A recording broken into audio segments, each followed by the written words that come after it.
मकनपुर गांव में एक छोटा सा घर था जिसमें शिवा अपनी माँ और बहन के साथ रहता था।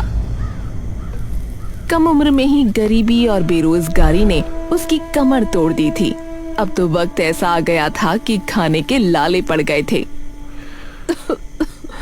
ये लकड़ियां भी गीली हैं, जलने में नहीं आ रही, क्या करूं?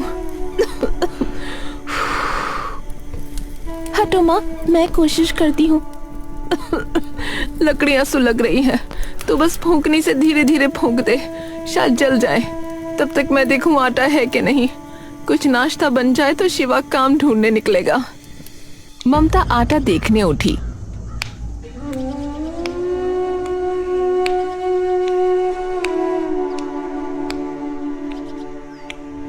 तो उसने देखा कि शिवा एक मूर्ति जैसे बैठा हुआ है। ए शिवा, क्या हुआ? तू ऐसे क्यों बैठा है? माँ मैं कुछ भी नहीं कर पा रहा हूँ। माँ, मेरे जिंदा होने का क्या ही मतलब है बोलो, जब मैं इस घर में एक पैसा तक ना ला सकूं तो।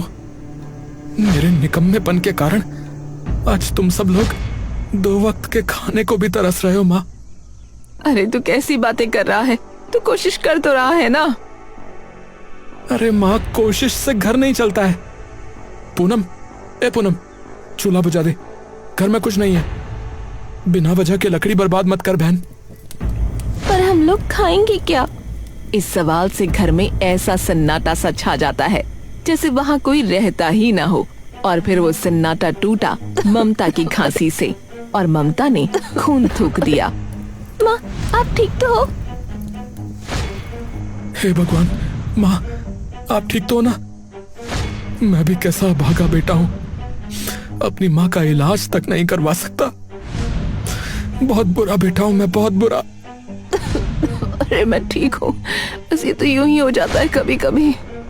शिवा अपने आप में ही घुट रहा था, उससे बर्दाश्त नहीं हुआ और वो बाहर निकल गया।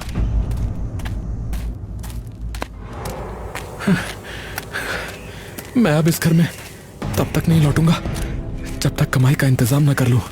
हाँ, वरना ना मैं खुद को माफ कर पाऊंगा और ना पिताजी की आत्मा मुझे माफ करेगी।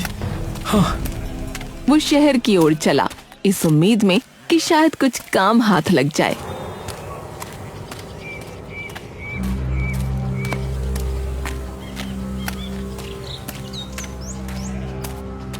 पर शहर तो जैसे किसी और ही धुन में चलता है। शिवा सुबह से शाम तक हर दुकान, हर फैक्ट्री के फाटक तक गया, लेकिन कोई फायदा नहीं हुआ। कर्मचारी पूरे हैं, फिर कभी आना भाई। आधी मजदूरी मिलेगी, करना चाहो तो कर लो। अरे साहब, आधी मजदूरी में घर कैसे चलेगा बताइए? अरे तेरा घर चले या ना चले, हमें क्या है? काम करना है तो करो, वरना आगे बढ़ो भैया। शिवा पूरा शहर घूमकर थक गया।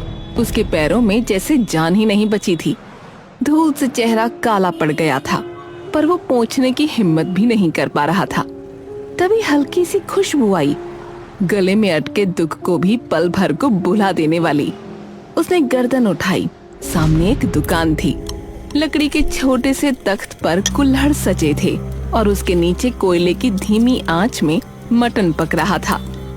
उसके सामने लोग खड़े बड़े चाव से कुल्हड़ वाले मटन चावल खा रहे थे। अरे ये तो मैं भी कर सकता हूँ। कुल्हड़ बनाना तो मुझे आता है, और खाना, हाँ थोड़ा बहुत तो बना ही लेता हूँ। हाँ, मैं गांव में यही करूँ तो कितना अच्छा रहेगा। गांव में तो कुल्हड़ वाले कढ़ी चावल कोई बेचता भी नहीं है, और रही बात मांसाहारी की तो हमारे गांव में तो कोई खाता नहीं है। तो हाँ, यही सही रहेगा, कढ़ी चावल ही सही रहेगा। हाँ। जैसे किसी ने उसकी पीठ पर हाथ रखकर कहा हो, चल अब तेरी बारी है। वो फौरन गांव लौट पड़ा।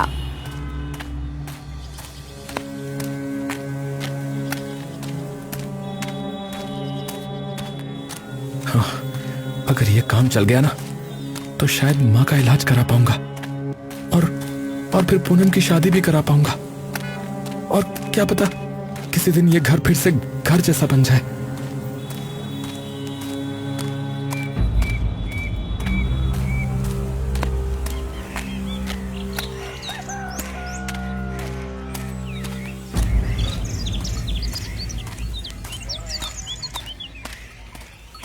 गांव पहुंचकर शिवा ने कबाड़ में पड़ा पुराना लकड़ी का ठेला निकाला, किनारे ठीक किए।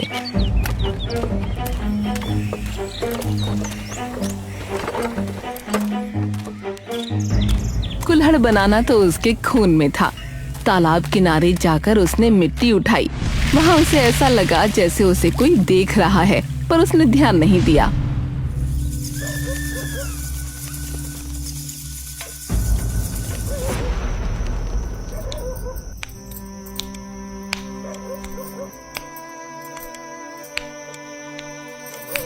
भैया, रात के 2 बज रहे हैं, सो जाओ ना। अरे बहना, तू सो जा। देख, मेरी तो नींद उड़ चुकी है। अब ये तभी आएगी जब घर में पैसे आएंगे। तू सो जा, मेरी फिक्र मत कर, सो जा। शिवा, इतना मत थक बेटा। ऐसा क्या हो गया? इतनी रात गए तू कबाड़ में लगा पड़ा है। अरे माँ, आप भी सो जाओ ना। कल की सुबह कुछ अलग होने वाली है, देखना। बस अपने बेटे को आशीर्वाद दो माँ। मैं कढ़ी चावल बनाकर बेचूंगा कल से। वो तो हमेशा तेरे साथ है, पर कढ़ी चावल के लिए पैसे कहाँ से लाएगा? माँ, वो मैंने अपनी पुरानी साइकिल बेच दी है माँ। पर भैया, सिर्फ कढ़ी चावल कौन खाता है? यहाँ गांव में लोग कढ़ी चावल के साथ पुदीने की चटनी पसंद करते हैं। दोनों बनाना। पुदीने की चटनी? अरे हाँ, अरे वाह बहन, ये तो तूने बहुत अच्छा सुझाव दिया। मेरी समझदार बहन, कितनी अच्छी है तू।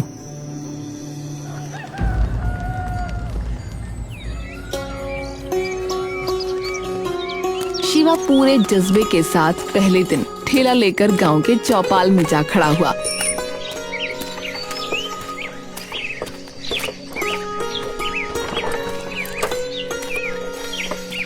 ठेला चमक रहा था। कुल्हड़ कतार में सजे थे। कढ़ी की खुशबू उबलते ही उड़ने लगी। लेकिन लोग आए, ठेले को देखा और बिना रुके निकल गए। किसी ने भी मुड़ कर न देखा।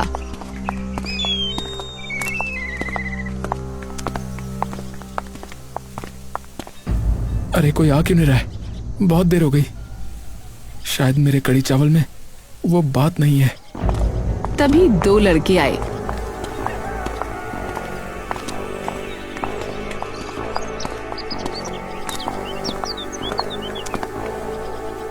ओए शिवा, एक को लड़ दे, भूख लग रही है।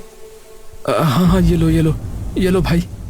शिवा ने कुल्हड़ लिया और उसमें पहले चावल डाले और ऊपर से कढ़ी, साथ में फ्लेवर के लिए पुदीने की चटनी।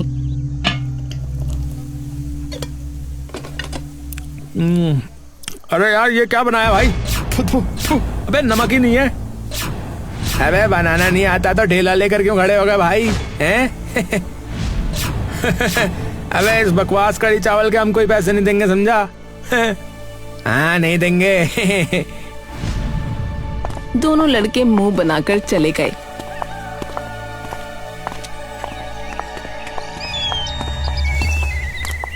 पर शिवा हारने वालों में से नहीं था।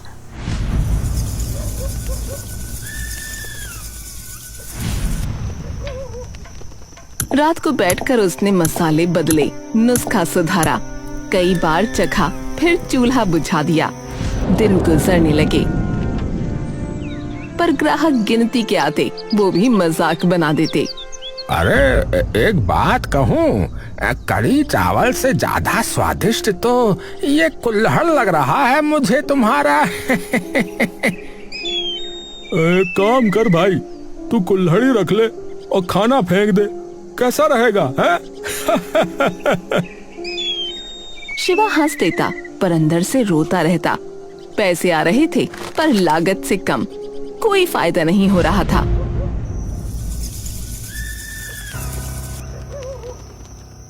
शिवा बैठकर सोचता, लगता है मैं गलत रास्ते पर हूँ। शायद भगवान ने मेरे लिए कुछ लिखा ही नहीं है। मेहनत कभी व्यर्थ नहीं जाती बेटा, बस हिम्मत मत छोड़। हाँ भैया, मैं भी आपके साथ हूँ, आप हिम्मत रखो। बहन, हिम्मत भी पेट खाली होने पर ना डगमगा जाती है, समझी?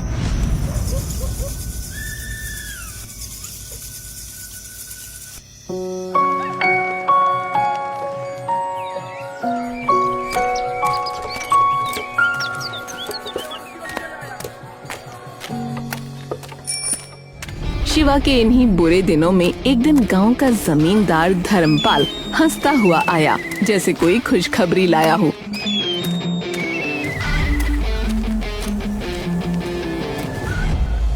अरे शिवा, अरे सुना है ठेला नहीं चल रहा है तुम्हारा, हैं? अरे बड़ा दुख हुआ भाई, बड़ा दुख हुआ मुझे तो। अरे धर्मपाल जी, आपको मेरी चिंता कब से होने लगी? कोई काम है तो बताइए मुझे। काम? अरे वो छोड़ तू, जरूरी बात सुन मुझसे। देख, घुमा फिरा कर तो मुझे बात करने की आदत है नहीं। बात ये है कि मुझे जो है ना, तेरी बहन पूनम बड़ी पसंद है भाई। तो तू एक काम कर, पूनम को मेरे साथ ब्याह दे, बदले में मैं तेरी गरीबी मिटा दूंगा भाई। ठेला नहीं, दुकान खुलवा दूंगा, दुकान।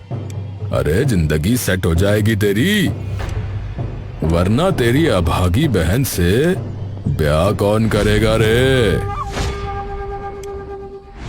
शिवा के तन बदन में आग लग गई। वो गुस्से में चिल्लाया, वे धर्मपाल के बच्चे, मेरी बहन कोई चीज नहीं है समझा, जिसका मैं सौदा करूं। सोच ले लड़के, नहीं माना तो गरीबी तेरे घर को खा जाएगी, समझा?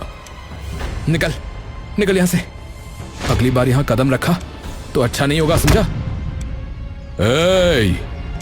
तू मुझे धक्का देगा, मुझे धक्का देगा हैं?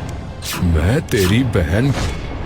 धर्मपाल आगे कुछ बोलता उससे पहले ही शिवा ने उसे मारना शुरू कर दिया, और बहुत मारा।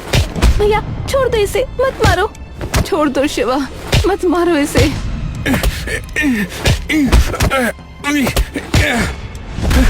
मेरी बहन के बारे में बोलेगा, ये ले।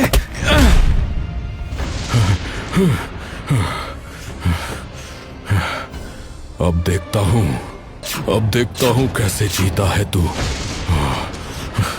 बच के रहना शिवा, तू तो गया। अबे जा, चला जा, वरना और पिटेगा, समझा?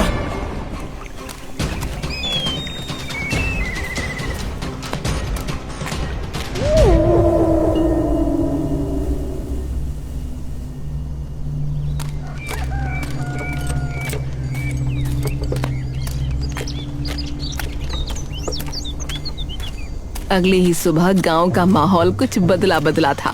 हवा में वही लोग थे, पर चेहरों पर नई खामोशी। अरे आओ आओ, कुल्हड़ वाले कड़ी चावल खाओ। अरे भाई आओ, अरे दादा, अरे आओ, अरे भैया आओ आओ। अरे भाई दूर रहो शिवा के ठेले से, धर्मपाल ने मना किया है। हाँ भैया, मैंने भी सुना, वो कह रहा था कि जिसने भी खरीदा ना इसके ठेले से, उसकी जमीन नीलाम करवा देगा भैया। भैया तुमने सुना कि नहीं सुना भैया? शिवा ठेले के पास अकेला खड़ा लोगों की सारी बातें सुन रहा था। उसे अपने किए पर पछतावा नहीं था, लेकिन ठेले पर सन्नाटा उसे खल रहा था। ये धर्मपाल बिल्कुल सही नहीं कर रहा है। और ये लोग इतना डरते क्यों हैं उससे? वो भगवान है क्या? चाचा मुझे कड़ी चावल दे दो। हाँ बेटा, आओ आओ। अरे चल यहाँ से, घर नीलाम करवाएगा क्या? चल।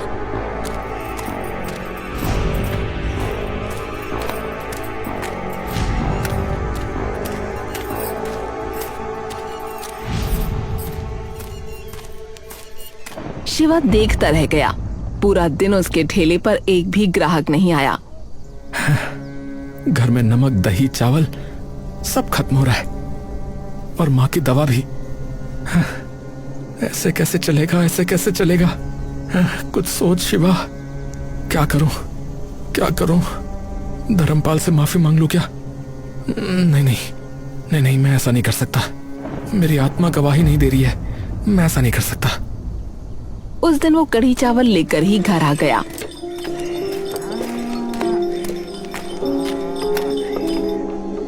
ममता खांस रही थी और पूनम रो रही थी। भैया मैं बाहर नहीं जाऊंगी, लोग अजीब बातें बोलते हैं। क्या हुआ? क्यों? कहते हैं मैं धर्मपाल की दुल्हन बनूंगी। ऐसा कभी नहीं होगा, ऐसा कभी नहीं होगा, समझी? तो चुप हो जा। और आज उसके चक्कर में बिल्कुल कमाई नहीं हुई, माँ की दवाई भी नहीं ला पाया। बेटा शिवा, दवाइयाँ छोड़ दे, मैं ठीक हूँ। अरे माँ कैसे ठीक हो? कहाँ ठीक हो? हैं? शरीर हिल नहीं पा रहा है आपका। मैं ठीक हूँ, मैं ठीक हूँ। कोई बात नहीं। अगले दिन भी कोई ग्राहक नहीं आया। शाम को तेज बारिश होने लगी सो अलग। इस बारिश में भीग रहा हूँ, टूट भी रहा हूँ। हे भगवान, क्या यही मेरी किस्मत है? अचानक एक बूढ़ा भिखारी जैसा आदमी उसके सामने आ खड़ा हुआ और बोला,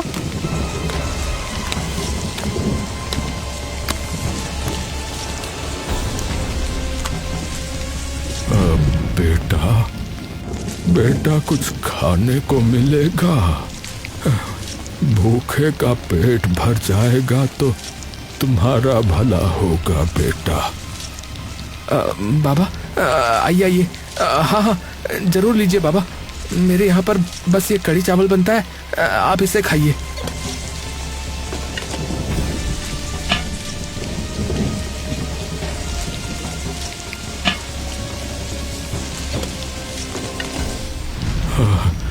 हाँ बेटा, जो है वही दे दे बेटा गरीब को। तेरा भला हो बेटा, तेरा भला हो। शिवा ने झिझकते हुए उसे गरम कढ़ी चावल परोस दिए। अरे वाह, तुम्हारे हाथ की मिट्टी सोने जैसी है बेटा। सोने जैसी? क्यों गरीब के साथ मजाक करते हो बाबा? अरे बेटा, तुमने इसे पहचाना नहीं। इस कुल्हड़ की मिट्टी को देखो बेटा, मिट्टी को देखो। मिट्टी को देखूं? पर बाबा, आप हैं कौन? बेटा, तुम्हारी किस्मत मिट्टी से बनेगी, मिट्टी से बनेगी बेटा। मिट्टी से बनेगी? मिट्टी सोने जैसी? ये आप क्या बोले जा रहे हैं बाबा? मेरी कुछ समझ में नहीं आ रहा है। और अचानक वो आदमी कहते कहते अंधेरे में ऐसे गायब हुआ जैसे हवा में घुल गया हो। बाबा, बाबा, अरे अरे ये बाबा कहाँ चले गए? बाबा, बाबा! उसे कुछ समझ नहीं आया और वो ठेला समेटकर घर आ गया।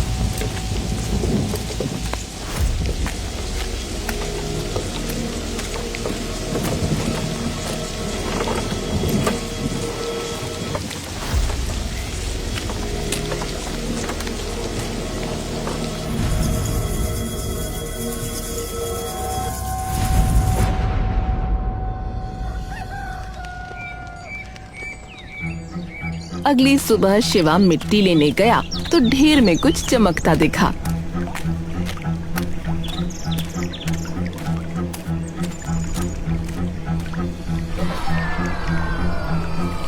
अरे, ये कैसी पोटली है? और इसमें ये चमक और ये खुशबू? पोटली में राख जैसी कोई चीज थी, हल्की खुशबू छोड़ती हुई। एक काम करता हूँ, इसे भी मिट्टी में मिला ही लेता हूँ। क्या पता वो जो बाबा कह रहे थे उनकी बात सच्ची हो जाए। शिवा वो पोटली ले आया और उसने थोड़ा सा पाउडर मिट्टी में मिलाया और नए कुल्हड़ बनाए।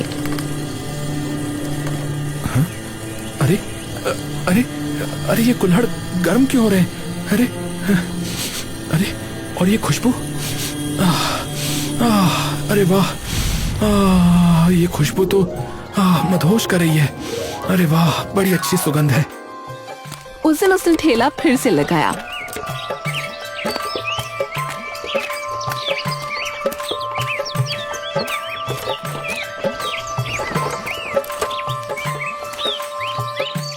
लोग पहले दूर रहे पर खुशबू ने उन्हें खींच ही लिया। अरे अरे भाई वाह, क्या खुशबू आ रही है भैया। कहाँ से आ रही है? अरे शिवा के ठेले से। चलकर देखता हूँ।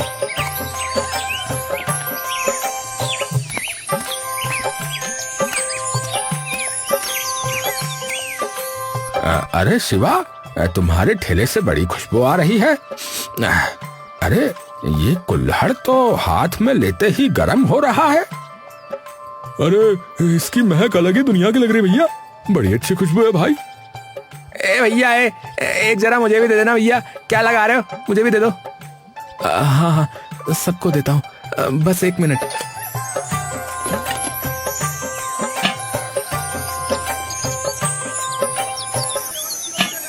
ये लीजिए भाई साहब।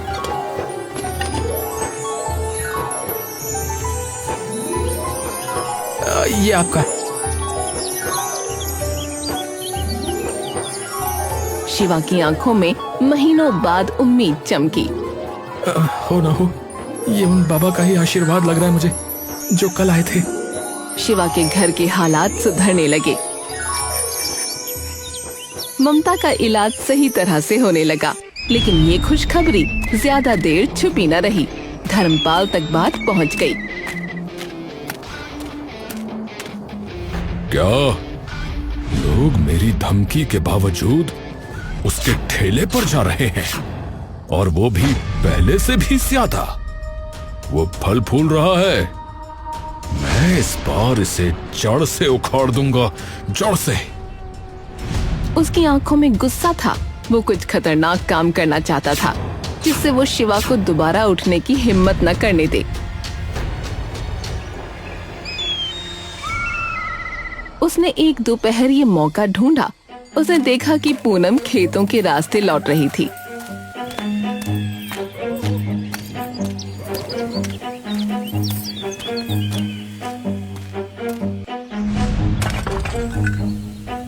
अरे पूनम, अरे जरा इधर तो आओ। हटिए, रास्ता दीजिए। अरे तेरे भैया ने मेरी बात ठुकराई है, अब तो ही बताना कि उसे कैसे समझाऊं। पूनम का चेहरा सफेद पड़ गया। धर्मपाल ने उसे पकड़ लिया। छोड़ो मुझे। हे, समझा देना अपने भैया को कि मुझसे न टकराए और इस गांव से भाग जाए, वरना अंजाम समझ गई ना? चल चल जा अब। वो बिना पीछे देखे दौड़ी और घर पहुंचते ही रोने लगी। माँ, वो मुझे रोक रहा था माँ। हे भगवान, ये आदमी अब बच्चों पर भी नजर डाल रहा है। शिवा घर पहुंचा तो दोनों की हालत देखकर उसका खून खौल उठा। धर्मपाल, तूने मेरी बहन को छुआ, मेरी बहन को छुआ तूने। मैं उसका खून पी जाऊंगा माँ, मैं उसका खून पी जाऊंगा। जाने दो मुझे, जाने दो मुझे। बेटा पागल मत बना, वो आदमी ताकतवर है। शिवा के चेहरे पर गुस्सा और बेबसी दोनों उतर आए। तो क्या क्या करूं माँ, क्या करूं बोलो। गांव छोड़ दूं, गांव छोड़ दूं या सीना तान कर लड़ जाऊं? हे भगवान, ये आदमी हमें जीने क्यों नहीं देता है?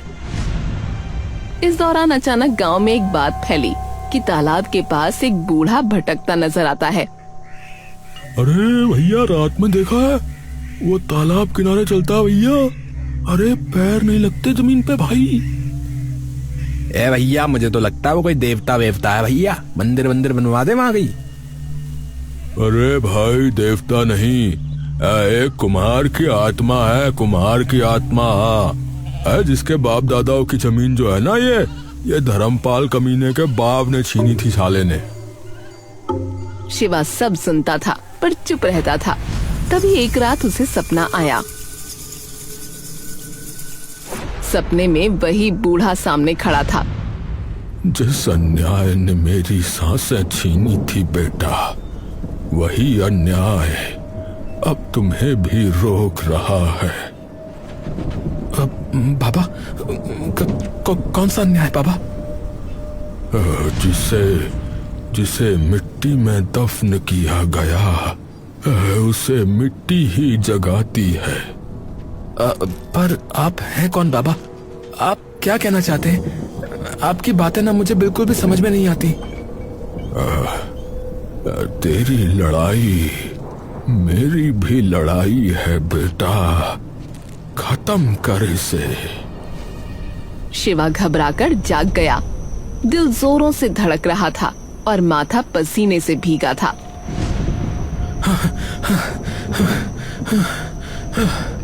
मेरा ठेला, वो मिट्टी और ये बूढ़े बाबा, सब जुड़ा हुआ है। क्या मैं सही रास्ते पर हूँ या फिर मैं किसी और खेल में फंसा हुआ हूँ? वो रात में ही कुल्हड़ बनाने बैठ गया।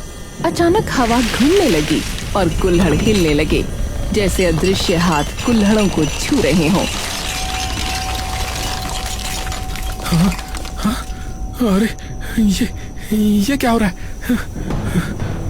बाबा बाबा बाबा, क्या ये आप हो? बताओ ना बाबा।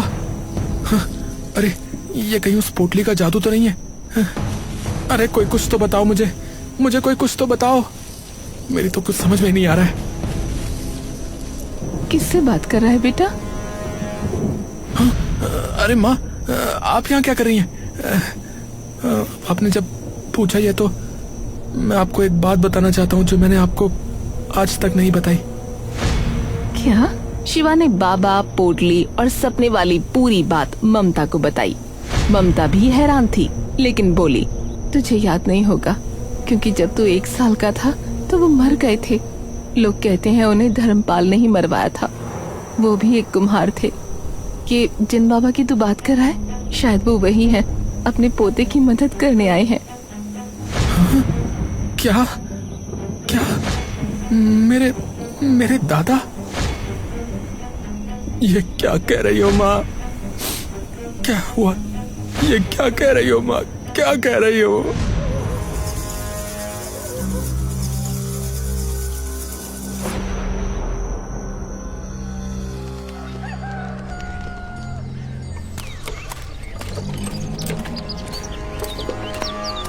और फिर हिम्मत जुटाकर उसने सुबह ठेला लगाया।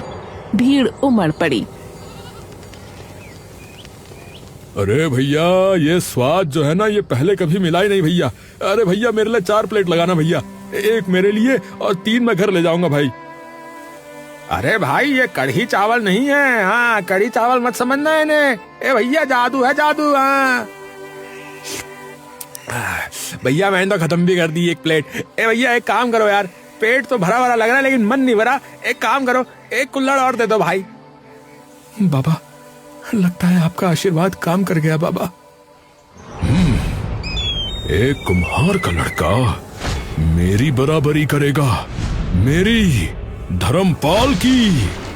आज ही इसका खेल खत्म कर देता हूँ। हाँ। रात में उसने गुंडे भेजे।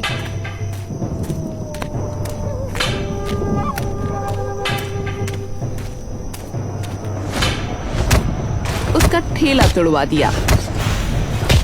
सब बर्बाद हो गया। गुंडे चले गए और शिवा घुटनों पर गिर पड़ा। हे भगवान, हे भगवान, मेरी मेहनत, मेरे सपने, ये आदमी सब छीन रहा है, सब छीन रहा है। मैं क्या करूं भगवान, क्या करूं? तभी अचानक तेज हवा चली। टूटी मिट्टी से वही चमकदार राख उठने लगी। राख आसमान में घूमती हुई चमकी, मानो कोई अदृश्य शक्ति उसे बुला रही हो।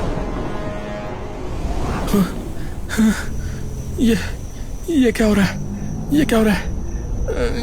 कहीं ये कोई संकेत तो नहीं है? बाबा, बाबा, क्या आप मुझे रास्ता दिखा रहे हैं बाबा? मुझे इसके पीछे जाना चाहिए। वो तालाब की ओर चल पड़ा।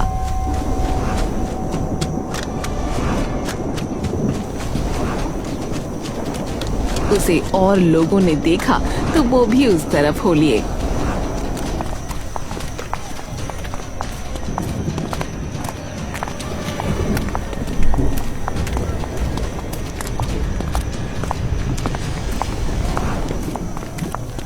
धर्मपाल सबको देखकर हैरान था।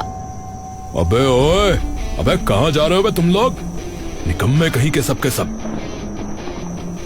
ए धर्मपाल, शिवा के साथ जा रहे हैं। के साथ जा रहे हैं। हाँ, शिवा के साथ जाएंगे। अरे हम शिवा के साथ जा रहे हैं। हाँ, शिवा के साथ जा रहे हैं। सबके सब साले पागल अजीब लोग हैं इस गांव में, गवार कहीं के। देखता हूं मैं भी कहां जा रहे हैं ये आखिरकार।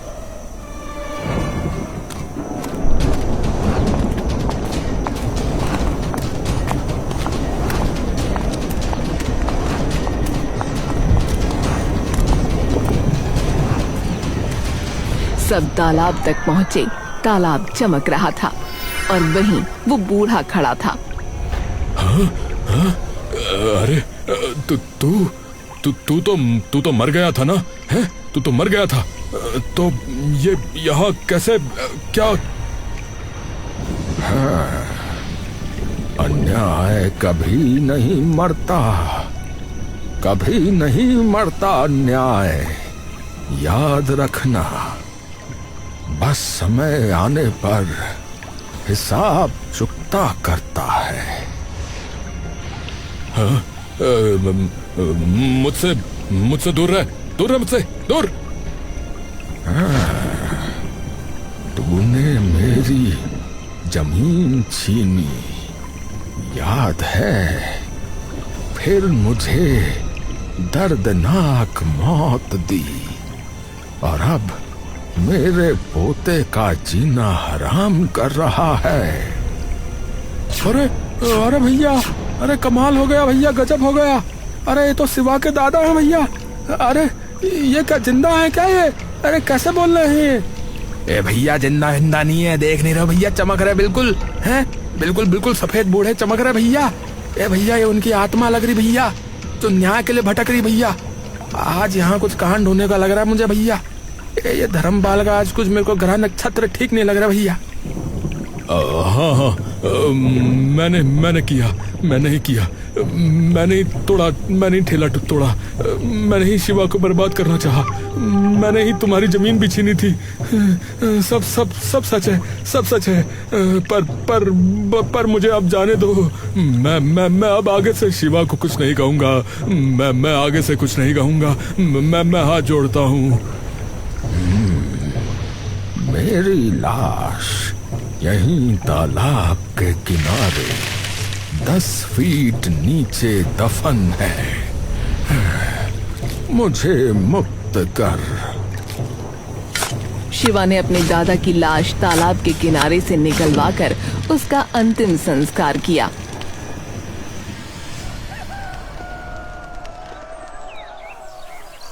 और फिर अगली सुबह पंचायत में फैसला हुआ। हाँ तो गांव वालों, पूरी पंचायत ने यह निर्णय किया है कि धर्मपाल ने हत्या की है और उसकी सजा जेल और मुकदमे के सिवाय कुछ नहीं है।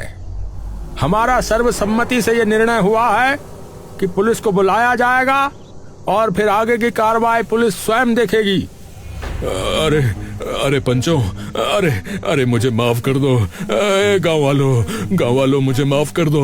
मैंने लालच में आके ये सब किया।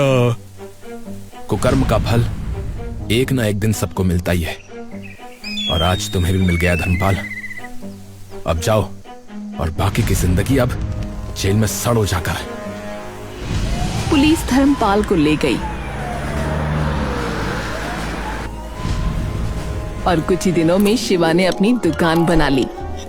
कुल्हड़ वाला कढ़ी चावल, मिट्टी का वरदान। वाह शिवा भाई, ये नाम तो खुद कहानी है भैया। भीड़ उमड़ पड़ी, दुकान पर रौनक थी, घर में खुशहाली। पूनम और ममता के चेहरे पर मुस्कान लौट आई। शाम को शिवा तालाब पर गया।